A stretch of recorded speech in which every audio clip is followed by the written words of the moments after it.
read a story this morning.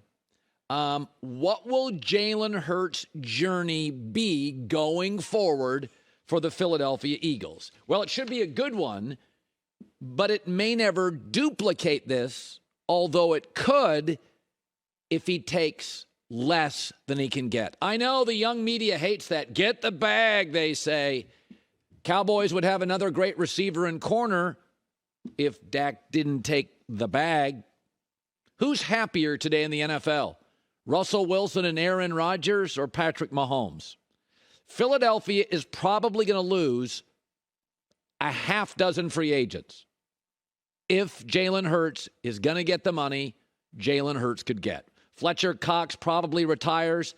I think Jason Kelce will. Lane Johnson could. Brandon Graham could be gone. If you look at the biggest 12 quarterback cap hits in the league, one guy, Mahomes, is a winner. Tannehill, Cousins, Goff, Aaron Rodgers, Wentz, Dak, Carr, Darnold, Matt Ryan, Russell Wilson. One guy,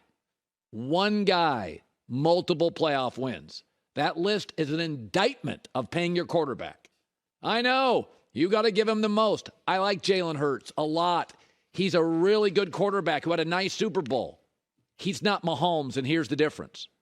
Mahomes took a 7th-round rookie running back, an offensive line with a kid at center and right guard, a completely average receiving core relying on Juju Smith-Schuster in the Super Bowl, and Kadarius Toney, who came midway through the season.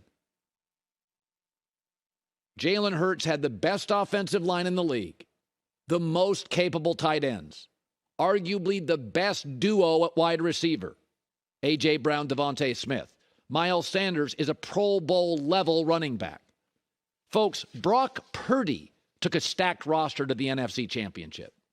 Now, I like Jalen Hurts a lot more than Brock Purdy. But let's not compare Mahomes and Jalen Hurts, because Jalen was really good in that game.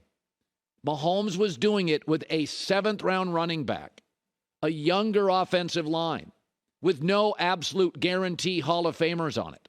Jalen Hurts had the best center in the game, Locke Hall of Famer, and the best right tackle arguably in a decade. Both could leave.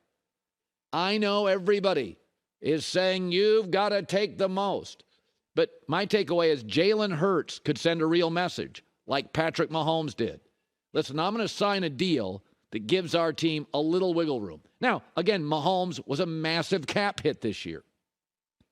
But he is also easily the best player in the league. He is a force multiplier. He makes everybody better. They've rebuilt the O-line, the receiving core, and the defense in 3 or 4 years. It has had zero impact on wins. So the journey for Jalen Hurts, ask yourself today, you know you're not Mahomes. Do you want to hoist trophies? Do you want to be back here? That list is an indictment of the biggest cap hits for quarterback. It's an indictment on what happens. You think Aaron's happy today? Nobody can get a hold of him. He's at a darkness retreat. Think Russell Wilson's happy today? I saw him in Arizona. I don't think he is. Sometimes you got to sacrifice a little.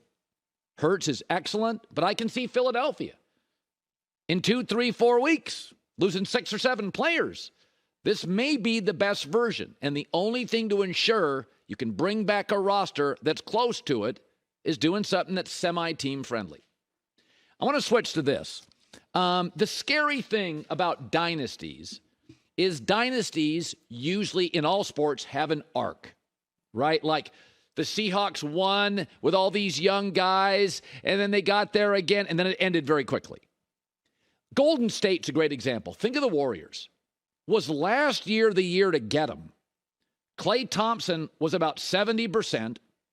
None of the young guys, Wiseman, Kuminga, Moody, were ready to play. Jordan Poole would have good nights, but let's be honest, could disappear for stretches.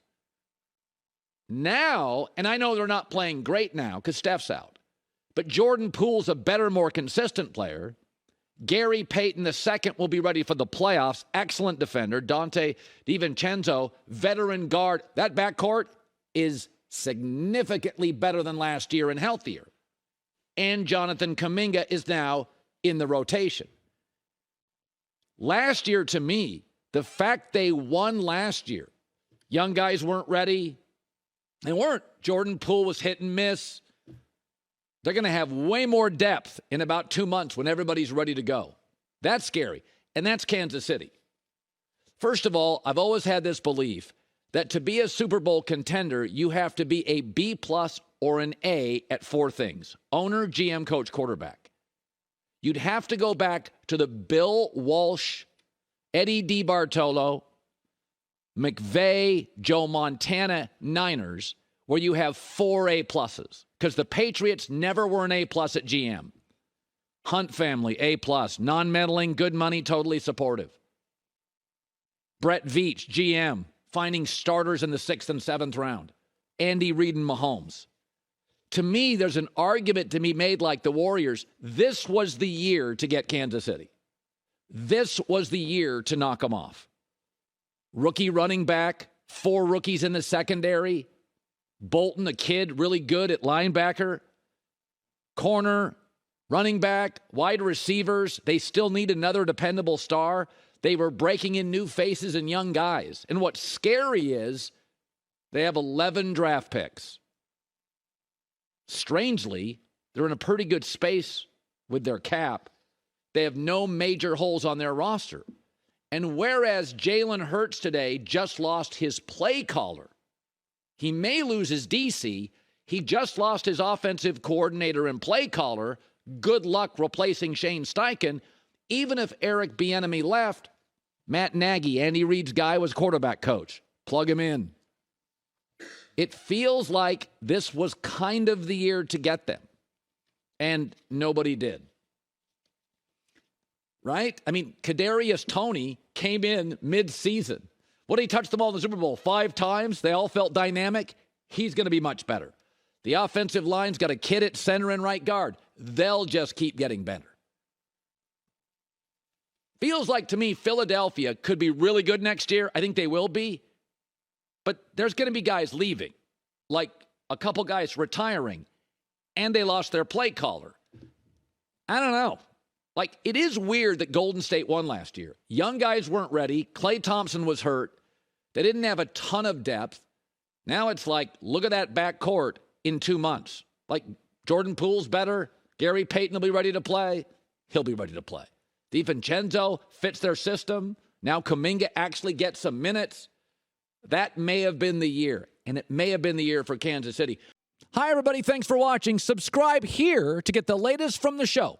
Also, be sure to check out more of the best clips from The Herd or go watch a few segments from other shows on FS1.